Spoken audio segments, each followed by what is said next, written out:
దీపం లక్ష్మీ స్వరూపం. దీపారాధన శుభ ఫలితాల్ని కలిగిస్తుంది. మరి నిమ్మకాయల దీపారాధన రాహుకాలంలో వెలిగించినప్పుడు ఎటువంటి ఫలితాలు ఏర్పడతాయో పరిశీలిద్దాం. అమ్మవారి సత్వర అనుగ్రహం కోసం నిమ్మకాయ దీపాలను వెలిగించటం అనాదిగా వస్తున్నటువంటి సాంప్రదాయం. నిమ్మ చెక్కల్లోని రసాన్ని పిండివేసి ఆ ఖాళీ నిమ్మ చెక్కల్ని తిరగేసి తిప్పి ఆ నిమ్మ ప్రమిదల్లో ఆవు నెయ్యి, నువ్వుల నూనెతో దీపాలను వెలిగించాలి.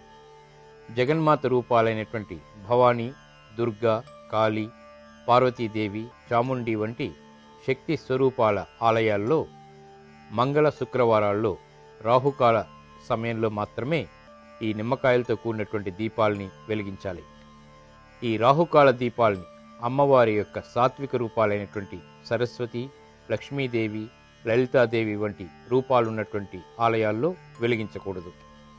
ఆరోగ్యం చేకూరటానికి, గృహశాంతి కలగడానికి, కార్యాలకు ఎదురవుతున్నటువంటి విఘ్నాల్ని నివారించుకోవటానికి, కుటుంబ సభ్యుల మధ్య అన్యోన్యత చేకూరటానికి, దృష్టి దోష నివారణకి కూడా ఈ నిమ్మకాయ దీపాలు బాగా ఉపకరిస్తాయి. గృహం లోపల ఎట్టి పరిస్థితుల్లో నిమ్మ దీపాలు వెలిగించరాదు. తులసి కోట ముందు, అమ్మవారి ఆలయాల్లో మాత్రమే నిమ్మ దీపాలను వెలిగించడం వల్ల సకల మనోభీష్టాలు కూడా నెరవేరుతాయి, గ్రహశాంతి కూడా ఏర్పడుతుంది. ఇది ఈ నిమ్మ దీపాల యొక్క ప్రత్యేకత, విశిష్టత.